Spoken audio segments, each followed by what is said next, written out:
Face à face, le premier. La semaine Belgique commence en Belgique avec vous, Monsieur Pacifique Lobéa. Bonjour. Bonjour, Monsieur le Sakweno.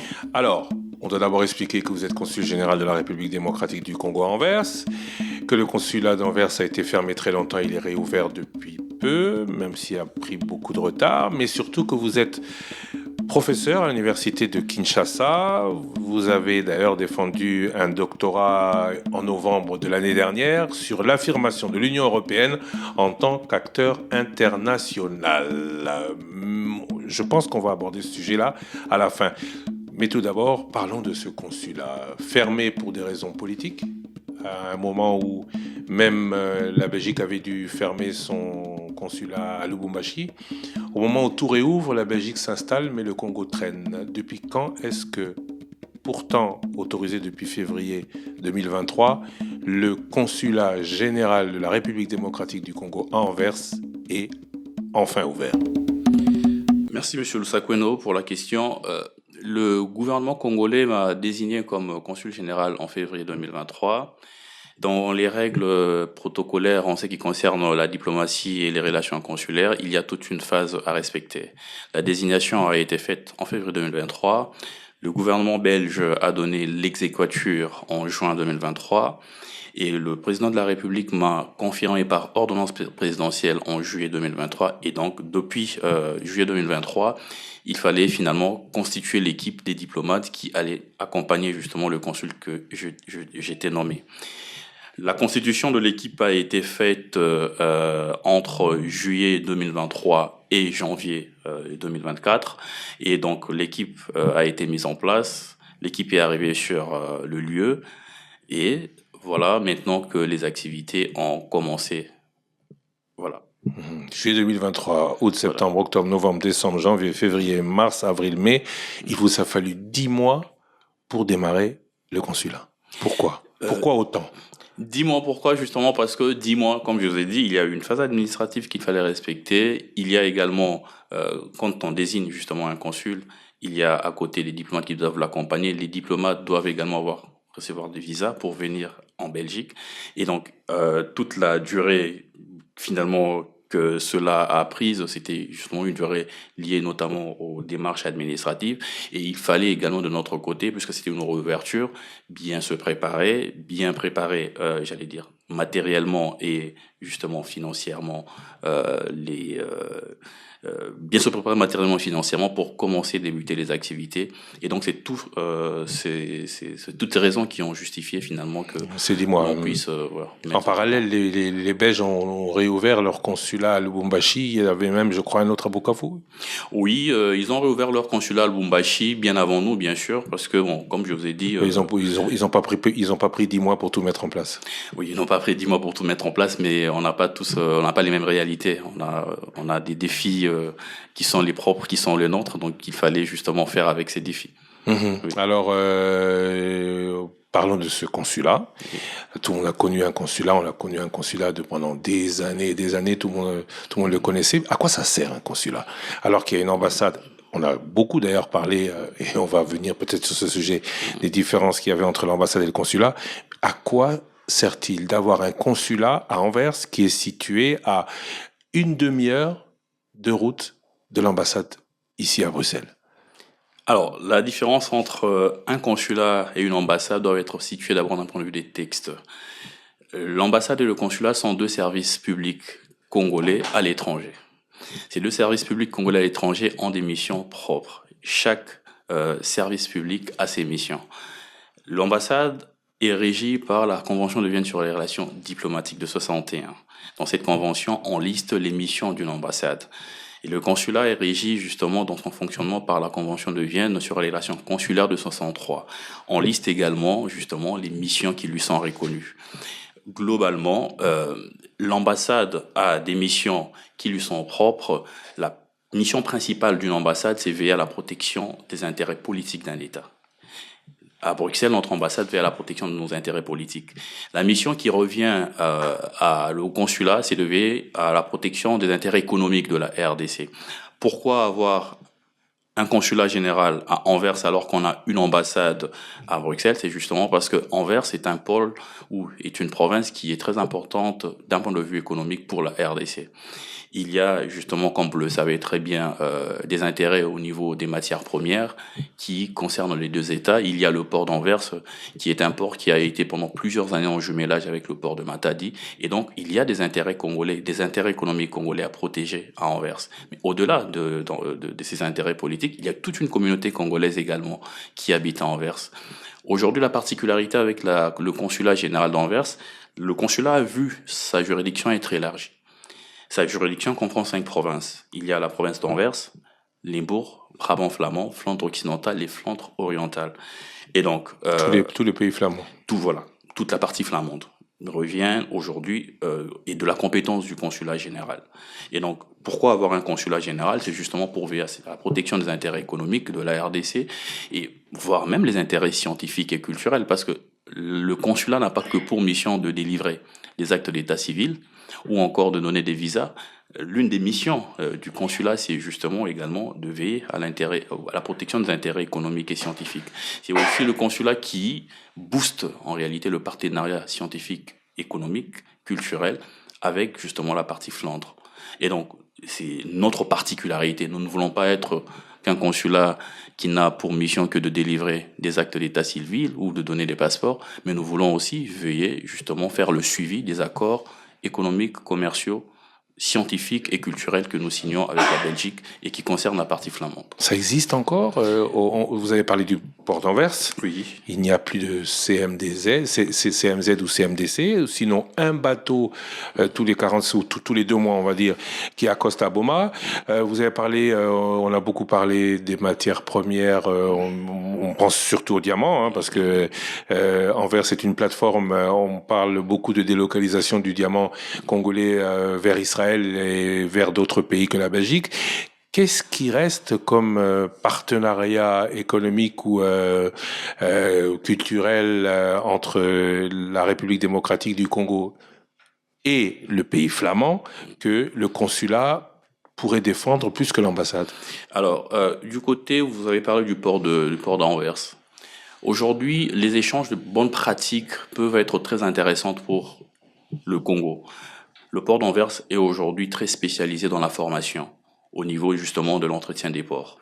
Et donc, cette expérience peut nous être très importante. Vous avez également parlé de ligne maritime congolaise. Le président de la République a voulu relancer la ligne maritime congolaise. Pour votre information, je crois que vous le savez très bien, il existe une convention entre la RDC et le Royaume de Belgique. La convention qui porte sur la protection sociale ou la sécurité sociale des marins de la marine marchande. Congolaise, oui. Et donc, l'idée avec le consulat, c'est de redynamiser, de relancer justement cette convention. Les lignes maritimes congolaises aujourd'hui sont de retour. Et donc, avec un bateau en location qui fait le trajet tous les 2 mois alors que d'autres lignes sont beaucoup plus présentes. L'idée, c'est justement de redynamiser cette activité et de voir comment est-ce qu'avec notre partenariat, on peut diversifier, on peut renforcer justement ces aspects qui aujourd'hui ne sont pas ou ne sont plus trop, qui ne sont plus trop en vogue chez nous. Est-ce que vous sentez une volonté belge de relancer ces activités, qu'il y ait un peu plus d'échanges au moment où, et on va en parler beaucoup cette semaine, on parle de désaffection de la Belgique ou de l'Union européenne. Vous avez fait une thèse, je vous ai dit qu'on allait en parler, une désaffection de l'Union européenne sur beaucoup de pays d'Afrique. Alors, est-ce que les Flamands sont intéressés? Je vous assure que oui, les Flamands sont intéressés. J'ai été reçu par Madame le gouverneur, Madame Cathy Bert, qui m'a fait savoir qu'effectivement la Flandre est toujours intéressée, Anvers particulièrement, est très intéressée par le partenariat avec la RDC. Alors, l'Union européenne, voilà, on évoque la question de l'Union européenne. Est-ce que l'Union européenne est toujours intéressée par la coopération avec la RDC? Oui, bien sûr, l'Union européenne est toujours intéressée par la coopération avec la RDC. Aujourd'hui, la coopération avec l'Union européenne porte sur plusieurs aspects. On a plusieurs aspects de coopération avec l'Union européenne qui aujourd'hui méritent d'être, ça mérite d'être très bien suivi de notre part. On a aujourd'hui un programme au niveau de la justice avec l'Union européenne, le programme sur le renforcement des capacités du système judiciaire au Congo qui est mis en place. Il y a le programme PARGE qui existe avec l'Union européenne. Il y a plusieurs programmes aujourd'hui avec l'Union européenne et qui justifient aujourd'hui la présence de la coopération. C'est vrai que la coopération, c'est j'allais dire affaibli entre 2016 et 2017, mais avec l'avènement du président Tshisekedi, on a repris les activités techniques de la coopération. D'un point de vue politique, il y avait des soucis, mais d'un point de vue technique, il y a encore des choses à faire ensemble. Vous avez plutôt parlé coopération que partenariat. C'est la ligne nouvelle qui vous a été assignée ou face à certains comportements, on va dire, je vais le dire comme ça, on aura au cours de la semaine une émission sur le dérisking bancaire. La République démocratique du Congo garde encore l'espoir de revenir au même rapport que ce qu'ils étaient il y a des années où les relations, particulièrement avec le pays flamand, étaient très développées. Alors, l'idée ou encore la nouvelle orientation de la coopération avec nos partenaires, c'est pas qu'avec l'Union européenne, c'est d'être dans un partenariat, disons-le, disons gagnant-gagnant. La RDC ne veut pas subir la coopération. La RDC veut également faire valoir ses objectifs, veut également faire valoir ses besoins. Et ça, c'est la ligne que le président de la République a adoptée. On ne veut plus être dans une coopération où nous sommes considérés comme étant des fils à nourrir, mais on veut également être dans une coopération où nous sommes capables de faire valoir nos propres droits, de faire valoir nos propres intérêts. On va y arriver. Mission du consulat, donc vous avez parlé de redynamiser les partenariats. Oui. Les missions du consulat au public. Oui. Alors, les missions du consulat au public, c'est plutôt, j'allais dire, il y a plus des aspects administratifs et consulaires qui vont nous concerner. Face au public, on peut délivrer les passeports, on peut délivrer les visas, on peut également légaliser les actes d'état civil et donner ou délivrer différentes attestations. La particularité avec notre approche, c'est que nous travaillons sur un slogan, c'est le SAC. Service, accessibilité et célérité. Le service veut simplement dire que lorsqu'un Congolais arrive, ou lorsque tout usager arrive au consulat, il doit se sentir à l'aise, il doit se sentir chez lui. Le Congolais, quand il arrive au consulat, il doit se sentir chez lui, et c'est pourquoi aujourd'hui on qualifie, ou on appelle le consulat la maison des Congolais. Et donc quand vous êtes au consulat, vous êtes chez vous. L'accessibilité tient compte justement des différents horaires ou programmes qu'on a mis en place. Aujourd'hui, on a ouvert le consulat à tous les Congolais du lundi au vendredi. Ils peuvent venir à du moins dans les heures d'ouverture, ils trouveront le consulat ouvert, ils trouveront les agents qui vont les accueillir. Célérité, nous avons réduit drastiquement le délai de traitement des demandes. Aujourd'hui, quand vous faites une demande, vous êtes Congolais d'origine, vous faites une demande de visa le matin. Si votre dossier est complet, l'après-midi, on vous délivre votre visa. Vous êtes plus rapide que l'ambassade, vous ?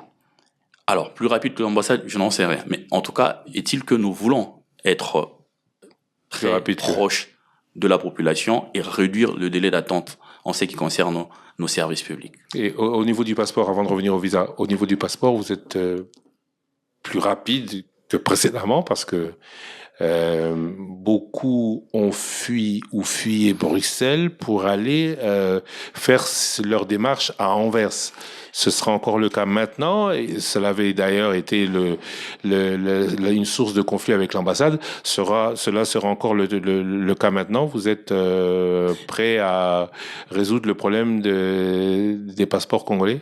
Alors, pour le passeport, je souhaiterais insister sur une chose. Le passeport, la délivrance de passeport ne dépend pas à 100% des missions. Nous instruisons les demandes. Nous envoyons les demandes à la centrale et c'est à la centrale de produire les passeports. Tout en sachant que justement, il y a eu beaucoup de soucis techniques au niveau de la centrale avec les machines qui ont justifié leur retard dans la production de passeports. Maintenant, est-ce que on va se mettre en concurrence? Non. Je ne voudrais pas aborder la question sous l'angle de la concurrence. L'ambassade et le consulat ne sont pas en concurrence. C'est deux services publics congolais qui sont là pour servir les Congolais en collaboration. On est en collaboration, on échange des bonnes pratiques. Et donc, le plus important, c'est justement échanger des bonnes pratiques pour servir les Congolais. L'ambassade et le consulat travaillent ensemble, le consulat est sous l'administration de l'ambassade. Ça, c'est une question qu'on n'a pas posée. Je le disais tout à l'heure, beaucoup de soucis dans le passé. Qu'est-ce que vous allez faire pour que tel ne soit plus le cas? Alors, d'un point de vue administratif, l'ambassade, le consulat n'est pas une structure de l'ambassade. Ce sont deux structures différentes et autonomes. Le consulat jouit d'une autonomie financière et administrative qui fait du consulat un service public autonome, au même titre que l'ambassade qui est un service public autonome. Alors, qu'est-ce qu'il faut faire pour justement éviter de se mettre dans une posture de conflit? La réponse est simple, il faut collaborer, il faut échanger. Il faut être dans une posture des partenariats d'échange, des pratiques et des bonnes informations. Je pense que c'est la solution. Et c'est ce que nous faisons aujourd'hui. Nous échangeons sur les bonnes pratiques, nous échangeons sur nos activités.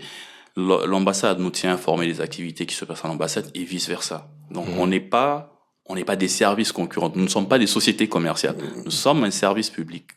Qui donne quasiment les mêmes services. Alors, puisque vous parlez de bonnes pratiques, excusez-moi d'insister, je ne veux pas créer aucune polémique entre ces deux services, mais fort des expériences du passé. Vous avez juridiction sur 5 provinces. Oui. Qu'est-ce que vous allez faire pour que ce genre de problème n'arrive pas? Est-ce que notamment, comme ce fut le cas dans le passé, des résidents de Wallonie pourront obtenir un passeport chez vous? Alors, Visa chez vous? Expliquez-nous qu'entendez-vous par bonne pratique, bonne relation entre consulat et ambassade? Alors, nous, quand on parle de bonnes pratiques, c'est-à-dire nous avons levé un certain nombre d'options. Les options levées, c'est que le consulat et l'ambassade sont des services publics congolais.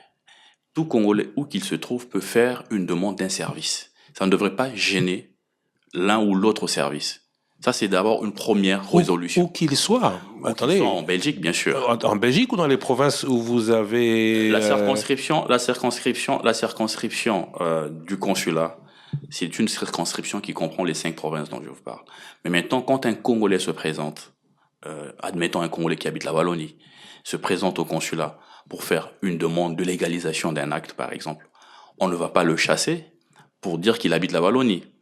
On va instruire son dossier, informer l'ambassade qu'on a reçu tel Congolais qui habite votre juridiction, qui est venu faire une demande. Parce que l'idée, c'est que derrière, en fait, en réalité, on veut sortir des règles strictement fermées de la bureaucratie pour être là au service des usagers.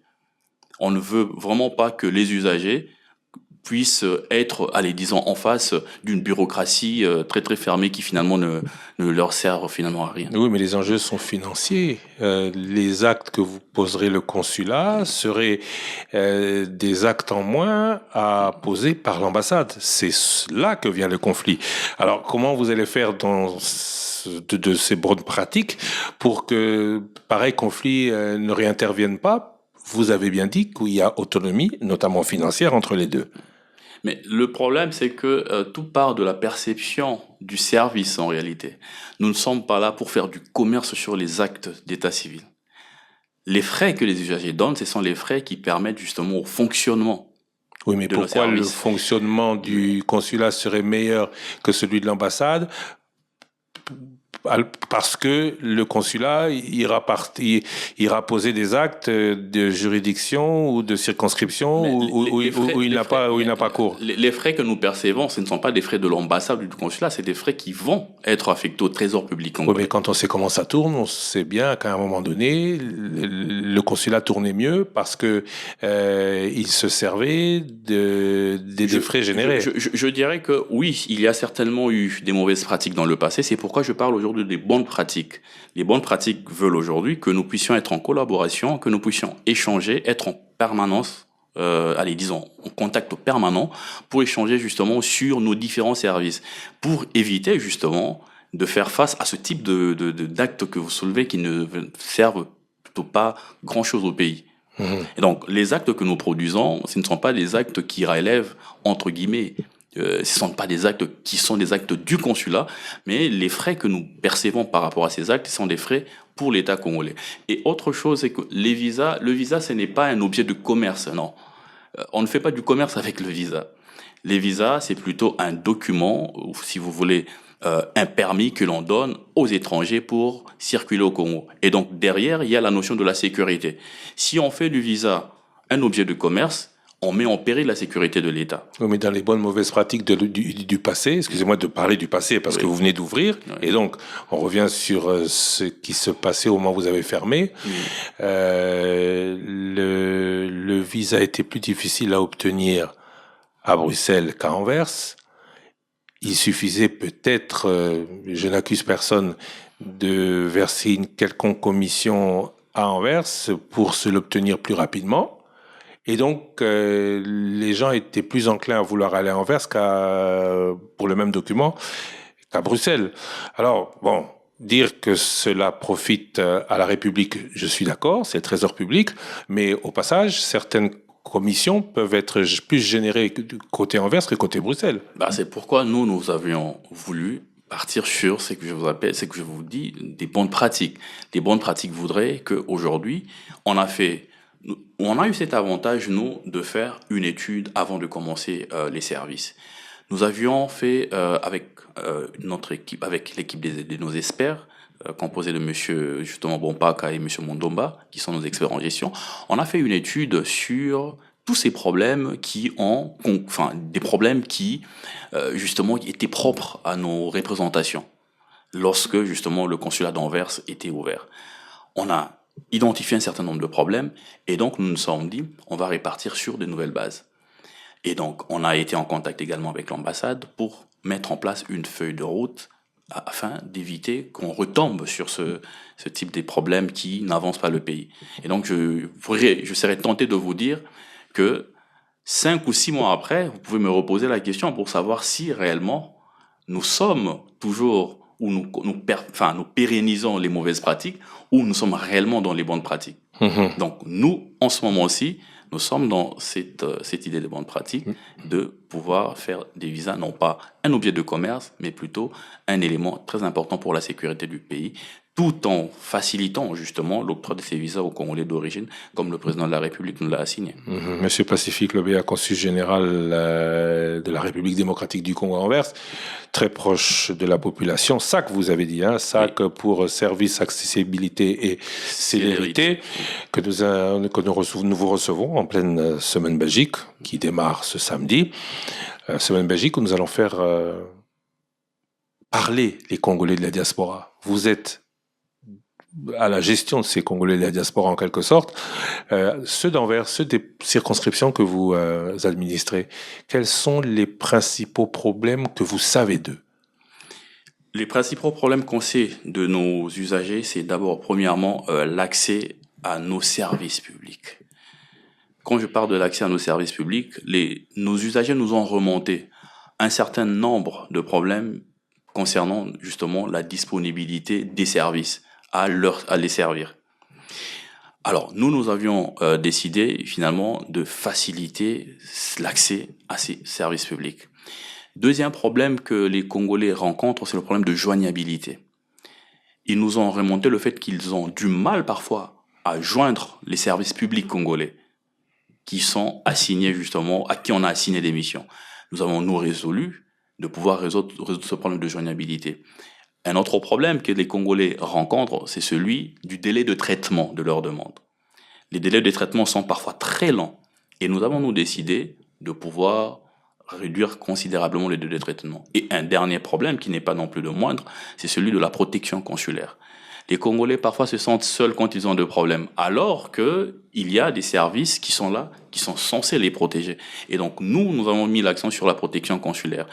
Pas plus tard que hier, j'ai reçu un étudiant congolais qui se retrouve en Belgique mais sans papier. Il a essayé de voir plusieurs associations, on lui a pas porté secours, et donc nous, le consulat, nous avons pris en charge son dossier pour voir avec les autorités quelle pourrait être la solution à apporter à ce dossier. C'est un volet de la protection consulaire. Un autre volet de la protection consulaire peut être celui, par exemple, de rapatriement des corps. Un Congolais qui décède ici en Belgique et dont la famille n'a peut-être pas la possibilité de rapatrier son corps, nous sommes là pour assister. Donc c'est le volet humanitaire de la protection consulaire. Et donc voilà les différents aspects ou les différentes innovations que nous voulons apporter, ou que nous apportons, j'allais dire, avec le consulat général d'Anvers. Et vous en aurez les moyens?